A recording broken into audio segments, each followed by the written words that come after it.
ইনকিলাব মঞ্চের মুখপাত্র শরীফ ওসমান হাদি ইতিমধ্যে সন্ত্রাসীদের গুলির ঘটনায় মৃত্যুবরণ করেছেন। ইন্না লিল্লাহি ওয়া ইন্না ইলাইহি রাজিউন। আমার জানা বিষয় হলো,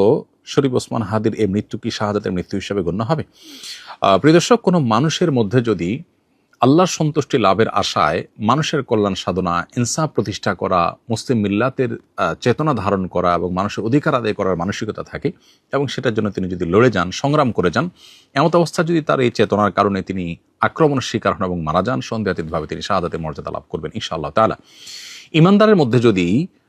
আল্লাহর সন্তুষ্টি লাভের জন্য জীবন বাজি রাখার মানসিকতা থাকে এবং তার অসৎ কাজে বাধা প্রদান, অন্যায়ের বিরুদ্ধে তার প্রতিরোধ এবং ইনসাফ প্রতিষ্ঠার মানসিকতা লালন করার কারণে তিনি যদি আক্রমণের শিকার হন,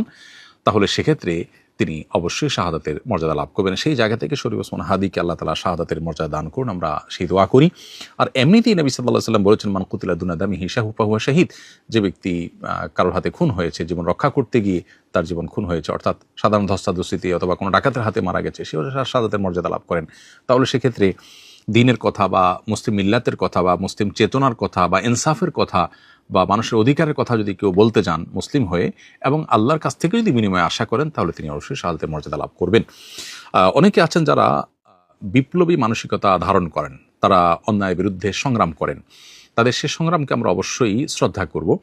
কিন্তু তার মধ্যে যদি আল্লাহর প্রতি বিশ্বাস না থাকে অথবা তিনি যদি এই সংগ্রামটা করেন তার মানবিক চেতনা থেকে শুধুমাত্র, এর জন্য তিনি আল্লাহর কাছ থেকে কোনো বিনিময় আশা করেন না, আল্লাহর সন্তুষ্টি লাভের আশায় করেন না, কোরআন হাদিসের নির্দেশনার কারণে করেন না, তাহলে সেক্ষেত্রে তার এই আত্মত্যাগটা শাহাদাত হিসাবে বিবেচিত হবে না।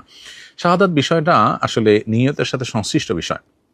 কেউ যদি আল্লাহর সন্তুষ্টির আশায় জীবন বাজি রাখেন, যা করেন তা আল্লাহকে খুশি করার জন্য করেন, তার জীবন মরণ আল্লাহর উদ্দেশ্যে যিনি উৎসর্গ করার জন্য প্রস্তুত থাকেন, তাহলে সেক্ষেত্রে তিনি শাহাদাতের মর্যাদা লাভ করেন। আমরা দোয়া করি শরীফ ওসমান হাদির সমস্ত ভুল ত্রুটি মাফ করে আল্লাহ তাআলা তাকে শাহাদাতের সর্বোচ্চ মাকাম দান করেন এবং তার সুখ সন্তপ্ত পরিবারকে সান্ত্বনা সইবার শক্তি নসিব করেন এবং সেই সাথে এখান থেকে অনুপ্রাণিত হয়ে আমাদেরকে আল্লাহর সন্তুষ্টির লাভের আশায় জীবন বাজি রাখার মানসিকতা আমাদেরকে ধারণ করার তৌফিক দান করুন। বস্তুবাদের এই পৃথিবীতে আমরা বেশিরভাগ মানুষ দুনিয়ার মোহে এতটা মোহাবিষ্ট হয়ে গেছি যে আমরা প্রত্যেকটা মানুষ শুধু বাঁচার জন্য সংগ্রাম করি এবং মরতেই যখন হবে তখন আল্লাহর রাহে আমি জীবন বাজি রেখে যেন মরতে পারি, আমি যেন অন্যায়ের বিরুদ্ধে কথা বলতে গিয়ে যেন আমার মৃত্যু হয়, আমার মৃত্যুটা যেন শাহাদাতের মৃত্যু হয়, আল্লাহর সন্তুষ্টি লাভের আশায় যেন আমি জীবন বাজি রাখতে পারি, সেই চিন্তা, সেই চেতনা আমাদের প্রত্যেকটা মানুষের মধ্যে থাকা দরকার, এজ এ ইমানদার আমাদের মধ্যে থাকা দরকার। আল্লাহ রাব্বুল আলামিন শরীফ ওসমান হাদির ভালো গুণগুলো দিয়ে আমাদের তরুণ সমাজকে ভরে দিন এবং সেই তরুণ সমাজকে অন্যায়ের বিরুদ্ধে ইনসাফ প্রতিষ্ঠার জন্য, ন্যায় নিষ্ঠ হওয়ার জন্য এবং মুসলিম মিল্লাতের কল্যাণ সাধন করবার জন্য এবং আল্লাহর সন্তুষ্টির উদ্দেশ্যে মানবতার কল্যাণ সাধন করবার জন্য সবাইকে দুনিয়ার লোভ মোহের ঊর্ধ্বে উঠে আল্লাহর উদ্দেশ্যে নিজের জীবনকে উৎসর্গ করার এবং নজরানা পেশ করার তৌফিক আমাদেরকে দান করুন।